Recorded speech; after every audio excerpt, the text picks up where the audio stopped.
morning students. Now we are going to discuss adverb and adverb of frequency.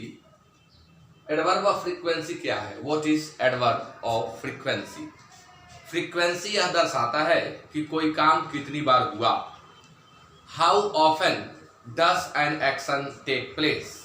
कोई काम कितनी बार घटित होता है, घटित हुआ या घटित होगा, यह इस एडवर्ब ऑफ फ्रीक्वेंसी के अंतर्गत आता है. तो वे कौन कौन से शब्द हैं जो एडवर्ब ऑफ फ्रीक्वेंसी के अंतर्गत आएंगे? तो उन्हें पता लगाने के लिए आप एक ट्रिक का इस्तेमाल करें. कितनी बार या अगर अंग्रेजी में प्रश्न पूछना चाहते हैं तो हाउ ऑफन या how many times. How often या हाउ मेनी टाइम्स के उत्तर में जो भी शब्द आते हैं वो सभी एडवर्ब ऑफ फ्रीक्वेंसी ही होते हैं. जब भी आप कितनी बार का यूज करके प्रश्न बनाएंगे और जो इसके आंसर में आने वाले शब्द होंगे वे सभी एडवर्ब ऑफ फ्रीक्वेंसी होंगे. अगर आप अंग्रेजी में प्रश्न बनाते हैं तो हाउ ऑफन से बनाइए या हाउ मेनी टाइम से बनाइए. जो उत्तर आपको प्राप्त होगा वह एडवर्ब ऑफ फ्रीक्वेंसी ही होगा. जैसे these are as follows.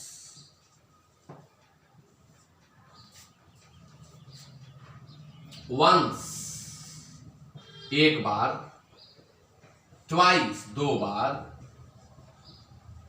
thrice two times,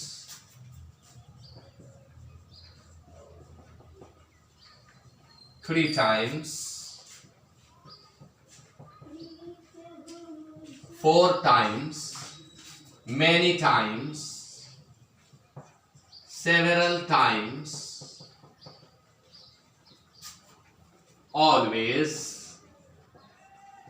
never,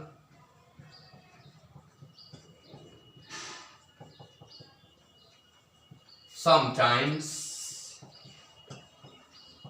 seldom, frequently, often, usually, etc. ये सभी शब्द बताते हैं कि कोई काम कितनी बार हुआ, होता है या होगा. सेवरल टाइम्स अनेक बार, मेनी टाइम्स अनेक बार, ऑलवेज हमेशा, नेवर कभी नहीं, समटाइम्स कभी कभी, सेल्डम यदा कदा अर्थात ना के बराबर, फ्रीक्वेंटली बार बार, ऑफन यूजुअली प्राय. इसके अंतर्गत हार्डली स्कार्सली भी आप रख सकते हैं. Hardly, scarcely, rarely etc. Hardly, scarcely, rarely adverb of frequency में जब आते हैं तो ये बताते हैं कोई काम कितनी बार हुआ. और जब ये क्वांटिटी में आते हैं तो बताते हैं कि कितना, मात्रा क्या था. तो यहाँ ये बताएंगे फ्रीक्वेंसी को. तो ये सभी शब्द एडवर्ब ऑफ फ्रीक्वेंसी हुए. इनके यूज में हमें क्या ध्यान रखना है? तो इनमें से कुछ है जिनका प्रयोग आपको जानना बहुत जरूरी होगा. जैसे मैं एक ट्रिक आपको बता रहा हूं. इसमें नेवर शब्द से क्वेश्चन आता है, हार्डली से क्वेश्चन आता है और बाकी सब से पोजीशन का क्वेश्चन आता है, प्लेस का क्वेश्चन आता है कि इन्हें वाक्य में रखें कहां. तो आगे एक वीडियो बना करके हम पोजीशन ऑफ एडवर्ब पढ़ाएंगे जिसमें उन सभी एडवर्ब के पोजीशन को बता देंगे. अभी जो यहाँ जरूरी है उसे हम बता रहे हैं. नेवर क्या है? नेवर शब्द अंग्रेजी में आया कहां से? तो नेवर अपने आप में निगेटिव होता है और यह नॉट प्लस एवर से बना है. नेवर बना है नॉट प्लस एवर से, यानी यह नेवर जो है अपने आप में निगेटिव है. इसलिए जब भी वाक्य में हम नेवर का प्रयोग करें तो उसमें हमें नॉट का प्रयोग नहीं करना होगा क्योंकि वो डबल निगेटिव हो जाएगा और डबल निगेटिव गलत होता है. एग्जाम्पल,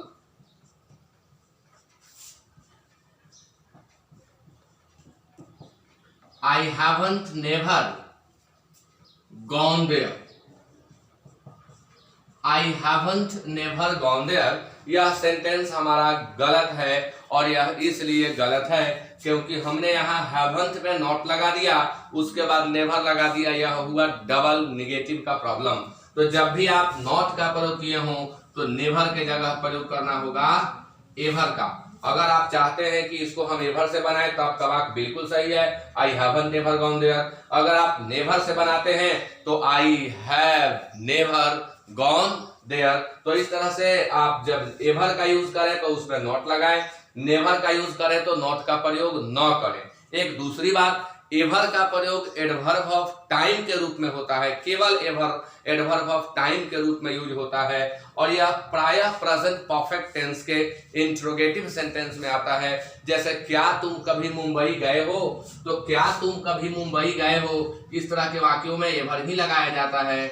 जैसे have you ever gone to Mumbai, केवल एवर का प्रयोग करना हो तो यह स्ट्रक्चर आप ध्यान में रखें। एवर प्रेजेंट परफेक्ट टेंस में आता है और इंट्रोगेटिव सेंटेंस में ही आता है, यही पैटर्न होता है, यही कंसेप्ट है उसका।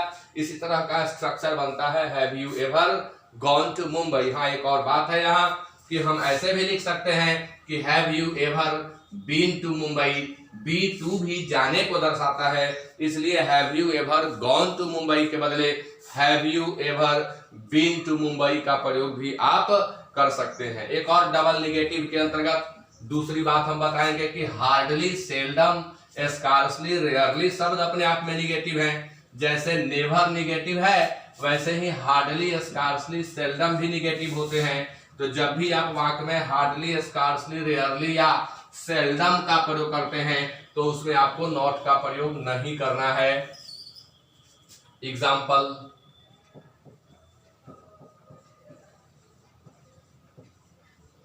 he doesn't seldom come here। फिर से आप सुन ले, हार्डली, स्कार्सली, रेयरली, सेल्डम अपने आप में नेगेटिव होते हैं, और जब भी इन्हें वाक्य में यूज करें तो किसी अन्य नेगेटिव शब्द नॉट या नेवर का प्रयोग न करें, सेंटेंस गलत होगा, डबल निगेटिव का प्रॉब्लम आएगा। तो जब हमने सेल्डम का प्रयोग किया तो हमें यहाँ डज नॉट की जरूरत नहीं थी। इस वाक्य को हम दो तरीके से सुधार सकते हैं। एक होगा ही seldom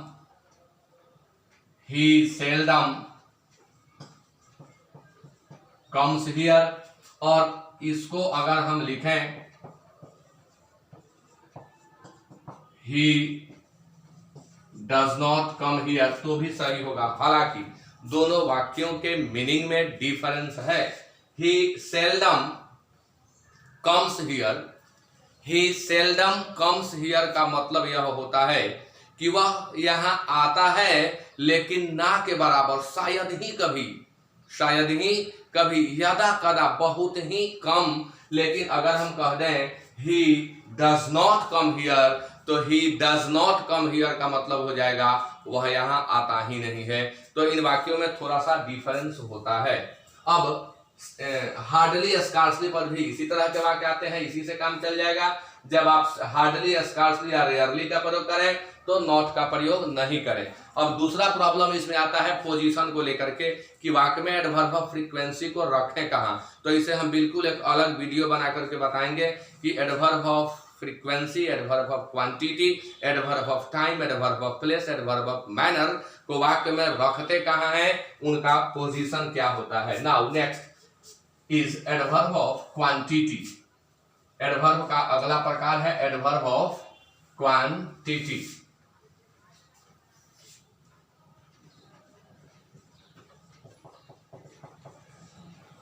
adverb of quantity quantity को दर्शाएगा, स्पष्ट है। मात्रा सूचक विशेषण, क्रिया विशेषण है यह, तो यह मात्रा को दर्शाएगा।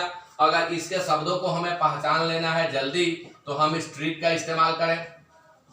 कितना या किस हद तक,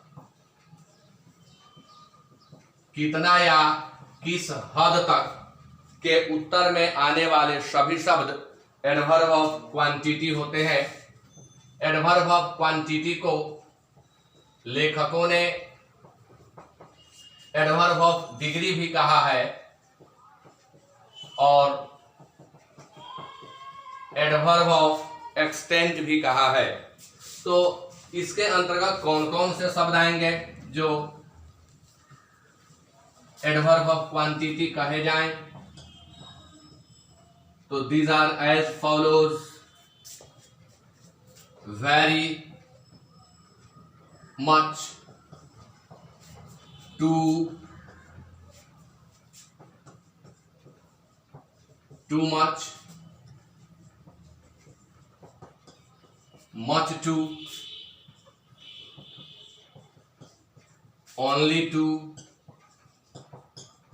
none to, fairly, rather, enough, quite, etc. ये सभी शब्द एडवर्ब ऑफ क्वांटिटी के अंतर्गत आते हैं। Very, much, too, too much, much too, only, only too, none too, fairly, rather, enough, quite, etc. अब हमें इनके प्रयोग को सीखना होता है कि हम कहाँ वेरी का प्रयोग करें, कहाँ मच का प्रयोग करें, कहाँ टू का प्रयोग करें, कहाँ टू मच का प्रयोग करें, कहाँ मच टू का प्रयोग करें। तो अब इन्हें हम एक एक करके बताने जा रहे हैं। वेरी और मच सबसे पहले देखेंगे आप।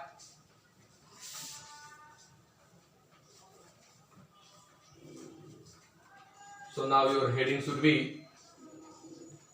use of very and much। Very का प्रयोग कहाँ करें और मच का प्रयोग कहाँ करें? तो इसका मैंने एक ट्रिक बनाया है। वेरी का प्रयोग हम प्रेजेंट पार्टिसिपल के पहले करते हैं और मच का प्रयोग पास्ट पार्टिसिपल के पहले करते हैं। हो सकता है कुछ विद्यार्थियों को प्रेजेंट पार्टिसिपल और पास्ट पार्टिसिपल में परेशानी होने लगे, तो वर्ब के चौथे रूप को प्रेजेंट पार्टिसिपल कहते हैं और वर्ब के तीसरे रूप को पास्ट पार्टिसिपल कहते हैं। तो जब वर्ब के चौथे रूप के पहले आपको फील करना हो तो आप वेरी का प्रयोग करें और तीसरे रूप के पहले फील करना हो तो आप मच का प्रयोग करें। Example: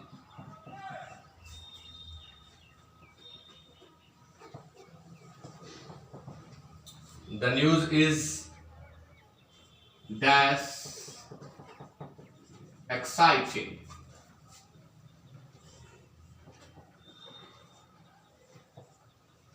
They were dash excited।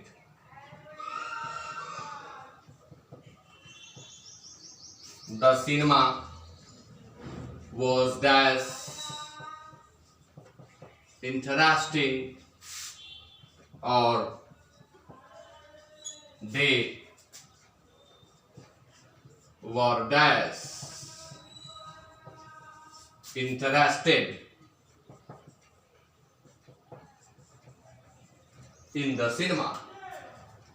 4 example मैंने दिया है, इसमें आप आसानी से डिफरेंशिएट कर सकते हैं कि हम वेरी का प्रयोग कहाँ करेंगे और मच का प्रयोग कहाँ करेंगे। पहला जो एग्जाम्पल है इसमें एक्साइटिंग का प्रयोग हुआ है, इसलिए हम लोग यहाँ वेरी का प्रयोग करेंगे। दूसरे वाक्य में एक्साइटेड का प्रयोग हुआ है, इसलिए यहाँ हम मच का प्रयोग करेंगे। तीसरे सेंटेंस में इंटरेस्टिंग है, इसलिए यहाँ आप वेरी का प्रयोग करें और चौथे वाक्य में इंटरेस्टेड है, इसलिए आप यहाँ मच का प्रयोग करें।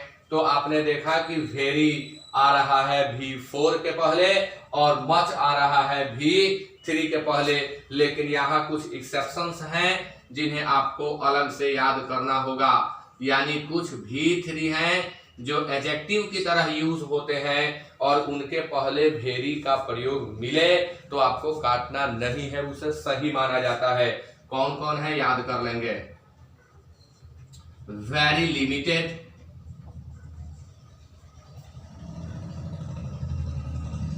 very dejected, very drunk,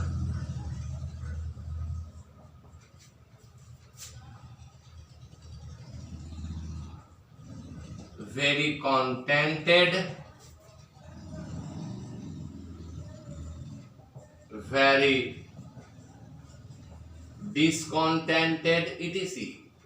ये सभी शब्द जो हैं, इनके पहले अगर वेरी दिखाई पड़ता है तो आप उस वेरी को नहीं काटेंगे, वह वेरी बिल्कुल सही है। इसके अलावे अगर V3 के पहले वेरी दिखाई पड़ता है तो आप उसको काटिए और उसके जगह पर आप प्रयोग कीजिए मच का।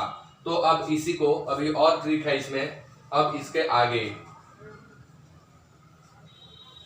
नेक्स्ट वेरी और मच के अंतर्गत next trick,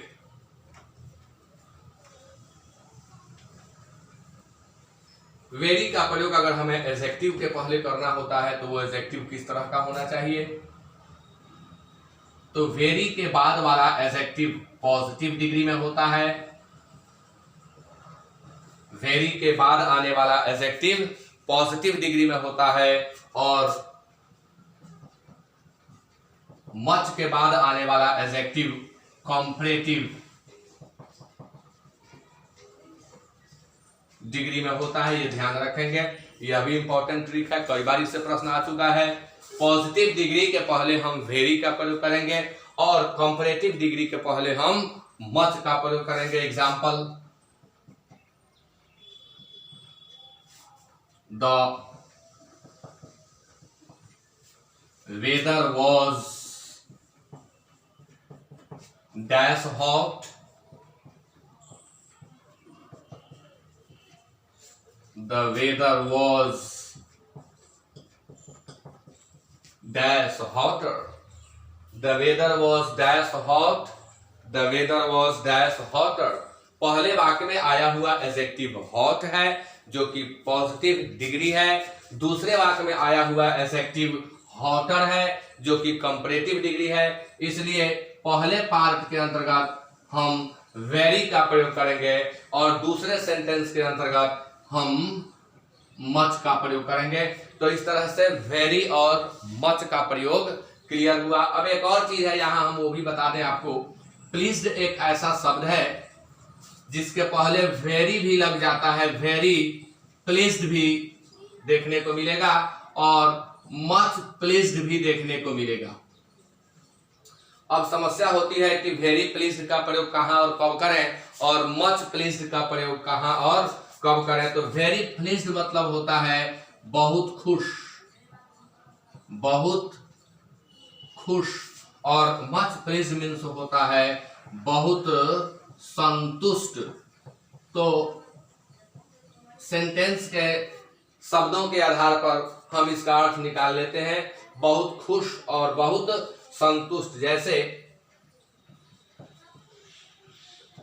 I am dash pleased to meet you, he was dash pleased with my performance. ऐसे हम देखें तो दोनों में हम वेरी भर सकते हैं, लेकिन यहां हमें चूंकि अंतर करके भरना है तो पहला वाक्य वेरी लेगा, आपसे मिलकर मुझे खुशी हुई, मुझे संतुष्टि हुई। कभी कभार ऐसा भी हो सकता है, लेकिन प्रायः होता है कि आपसे मिलकर मुझे खुशी हुई, इसलिए वेरी भरेंगे। और दूसरे वाक्य में हम वेरी भी भर सकते हैं और मच भी भर सकते हैं, लेकिन अभी हम यहाँ मच भरेंगे। मेरे परफॉर्मेंस से वे संतुष्ट थे, यानी वे जज होंगे या वे हमारे टीचर होंगे और वो हमारे परफॉर्मेंस से संतुष्ट थे, तो उस स्थिति में हम मच। तो ऐसा आपको फेस करना पड़ सकता है, प्लीज्ड के पहले वेरी भी मिल सकता है और प्लीज्ड के पहले मच भी मिल सकता है। तो इस तरह से वेरी और मच हम लोग कंप्लीट कर लिए हैं। अब जानना है कि टू का प्रयोग कहां करें। TOO,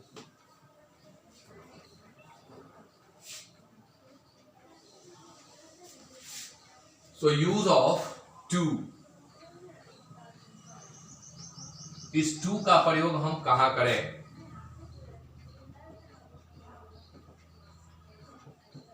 इस टू का प्रयोग प्रायः अनप्लीजेंट एडजेक्टिव के पहले होता है और यह मीनिंग रखता है मोर देन रिक्वायर्ड या एक्सेसिव, यानी it has a disapproving sense, it has a negative sense, यह अपने आप में डिसअप्रूविंग और नेगेटिव सेंस रखता है। टू का प्रयोग प्लीजेंट एडजेक्टिव के पहले करने से बचें। अगर किसी की प्रशंसा करनी है तो आप भूलवश वहां टू का प्रयोग नहीं करें।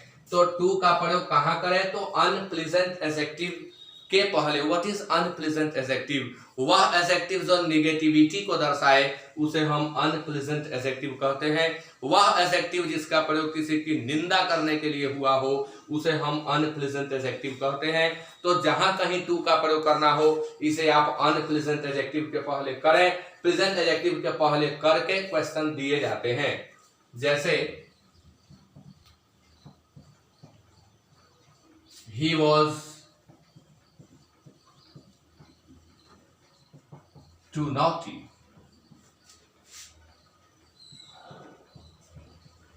you are too careless, you are too careless। इन दोनों वाक्य में आप देख रहे हैं क्रमशः पहले नॉटी लगा हुआ है और केयरलेस लगा हुआ है। ये दोनों नेगेटिव सेंस के वर्ड हैं। ही वॉज टू नॉटी, वह बहुत अधिक, वह आवश्यकता से अधिक या वह बहुत ज्यादा बदमाश था। और यू आर टू केयरलेस, तुम बहुत अधिक लापरवाह हो, तुम आवश्यकता से अधिक लापरवाह हो। तो जहां कहीं निगेटिविटी को व्यक्त करना हो वही हम टू का प्रयोग करते हैं। अब देखिए इसे हम क्वेश्चन कैसे आएंगे आपको बता रहे हैं। हम अगर लिखें सी इज टू ब्यूटीफुल तो यह सेंटेंस गलत होगा। अब इसमें and but because so therefore या WH वर्ड्स लगा करके इसको बड़ा कर दिया जाता है। सी इज टू ब्यूटीफुल हम नहीं लिख सकते क्योंकि सी इज टू ब्यूटीफुल ये टू नेगेटिव सेंस रखेगा, जबकि ब्यूटीफुल शब्द जो है अपने आप में पॉजिटिव होता है। इसलिए टू का प्रयोग ऐसे वाक्यों में न करें। अगर यह क्वेश्चन सेंटेंस करेक्शन में आता है, सेंटेंस इंप्रूवमेंट में आता है, तो आप टू को हटा करके और यहां प्रयोग करेंगे वेरी का। तो शी इज वेरी ब्यूटीफुल, यानी आपने सीखा कि टू का प्रयोग प्लीजेंट एडजेक्टिव के पहले नहीं करना है। जब भी मिले तो उस टू को हम हटा देंगे और उसके जगह हम प्रयोग करेंगे वेरी का। कहीं कहीं लोग सो का प्रयोग भी करते हैं कि she is so beautiful, but विद्वानों ने लिखा है कि सो का प्रयोग बहुत के अर्थ में केवल कॉन्वर्सेशनल इंग्लिश में ही करना चाहिए, कॉम्पिटिटिव इंग्लिश में नहीं। जब बोलचाल की बात हो तो बहुत के अर्थ में आप सो का प्रयोग कर लें, केवल बोलचाल में। कॉम्पिटिटिव एग्जाम्स की अगर आप तैयारी कर रहे हैं तो सो के प्रयोग की आदत इस सेंस में न डालें, यहां आप टू को हटा करके सिर्फ वेरी का प्रयोग करें। अब आपने सीखा कि टू अनप्लीजेंट एडजेक्टिव के पहले आएगा, लेकिन यह कई बार प्लीजेंट एडजेक्टिव के पहले भी आपको मिलेगा। तो वहां आपको क्या सावधानी रखनी होगी उसे भी मैं आपको ट्रिक से बताता हूं। हर जगह मैंने एक ट्रिक बना करके अंग्रेजी की डिफिकल्टी को बहुत ही हल्का कर दिया है। तो TOO प्लीजेंट एडजेक्टिव के पहले आएगा, लेकिन तब जब उसके बाद का structure to be plus V3 हो, यानी पैसिव स्ट्रक्चर हो। और अगर इस तरह का स्ट्रक्चर आ रहा हो तो आपका सेंटेंस सही माना जाएगा। जैसे he is too intelligent to be taught, he is too intelligent to be taught, वह इतना तेज है कि उसे पढ़ाया नहीं जा सकता है। तो जब यह टू का पैटर्न मिले तो उस समय चेक कर लेना होगा अर्थ लगा करके, और यह वाक्य टू बी टॉट पढ़ाया नहीं जा सकता है, यानी यह बिल्कुल सही है। दूसरा एग्जांपल भी आप ले सकते हैं, he is too clever, he is too clever to be deceived, वह इतना चालाक है कि उसे ठगा नहीं जा सकता है। तो he is too clever to be deceived। बिल्कुल सही है। अब एक और ट्रिक हम बताएंगे कि टू प्लीजेंट एडजेक्टिव के पहले और कहां आ सकता है।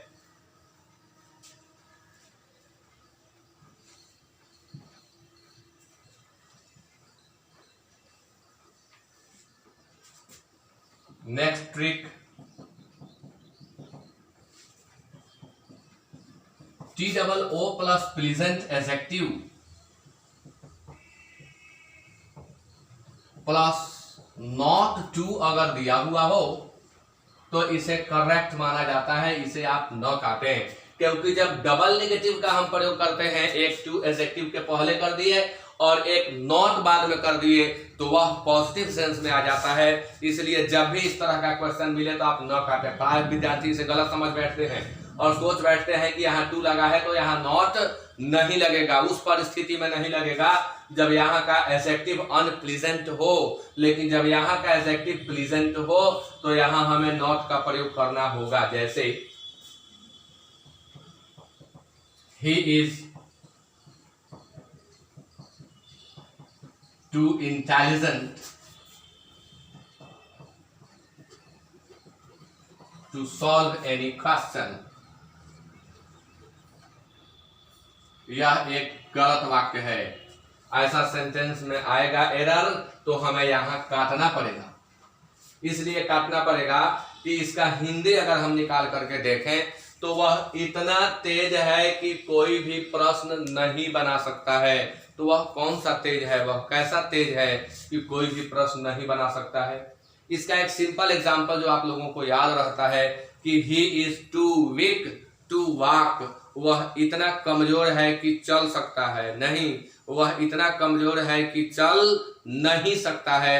तो वहां नहीं इसलिए आ जाता है क्योंकि टू नेगेटिव होता है।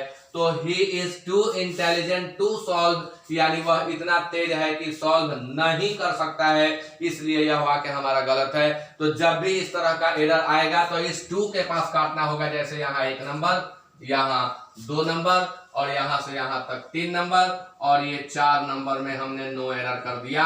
अब हम एरर कहां काटें, तो ही इज टू तो गलत नहीं है, इंटेलिजेंट गलत नहीं है, हम कैसे काटेंगे इसको, लेकिन हम यहां काटेंगे। 3 नंबर गलत है, इसको सुधारने के लिए हमें लिखना होगा नॉट टू, यानी he is too intelligent not to solve any question. और इसका अर्थ होगा कि वह इतना तेज है कि कोई भी प्रश्न बना सकता है। तो जब भी इस तरह का एरर आए तो सावधानी से बनाएंगे। अब एक बात और इसमें हम बताएंगे कि कुछ प्लीजेंट एडजेक्टिव्स हैं जो इस तरह के प्रयोग में आपको परेशान कर सकते हैं। जैसे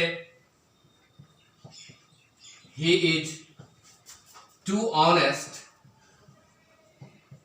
to take bribe, he is too honest to take bribe. अब इस एग्जाम्पल को पढ़ने के बाद इस एग्जाम्पल में भी विद्यार्थी गलती काट देते हैं, गलती खोज देते हैं। कुछ लोग की आदत होती है कि जबरदस्ती एरर खोज ही देंगे उसमें। तो इस तरह के वाक्य में भी कुछ विद्यार्थी जबरदस्ती एरर खोजते हैं। देखिए यह वाक्य बिल्कुल शुद्ध है। अब कहेंगे यह शुद्ध कैसे हो गया, यहाँ इंटेलिजेंट है, यहाँ ऑनेस्ट है, यहाँ टू है, यहाँ टू है, यहाँ टू है, यहाँ टू है, फिर यहाँ वर्ब है, फिर यहाँ वर्ब है, फिर यहाँ ऑब्जेक्ट है, फिर यहाँ ऑब्जेक्ट है। वाक्य बिल्कुल सेम है और इसको कैसे गलत कह रहे हैं। तो आप यहाँ ध्यान दीजिए, यहाँ एक नेगेटिव शब्द आ चुका है ब्राइब। ब्राइब मीन्स होता है घूस। तो वह इतना ईमानदार है कि घूस नहीं ले सकता है। ये टू का अर्थ अपने आप में नहीं होता है, वह इतना ईमानदार है कि घूस नहीं ले सकता है। यह बिल्कुल कोहेरेंट है, मीनिंगफुल है, इसलिए यह सही है। तो शब्दों पर ध्यान देना होगा। अब यहाँ ब्राइब एक निगेटिव चीज आ चुका है, इसलिए यह वाक्य अपने आप में सही हो गया। यहाँ नॉट लगा देंगे तो वाक्य हमारा गलत हो जाएगा। तो इस तरह से टू का प्रयोग समाप्त हुआ। अभी इसमें बहुत सारी चीजें पढ़ानी है, जैसा कि आप देखे थे दीज आर एज फॉलोज में, और कई चीजें हमने क्वाइट लिखा था, एनफ लिखा था, फिर अर्ली लिखा था, रादर लिखा था। तो उन्हें हम अगले वीडियो में फिर पढ़ाएंगे। तो आज का क्लास इसी के साथ समाप्त होता है। Thank you very much and have a nice day.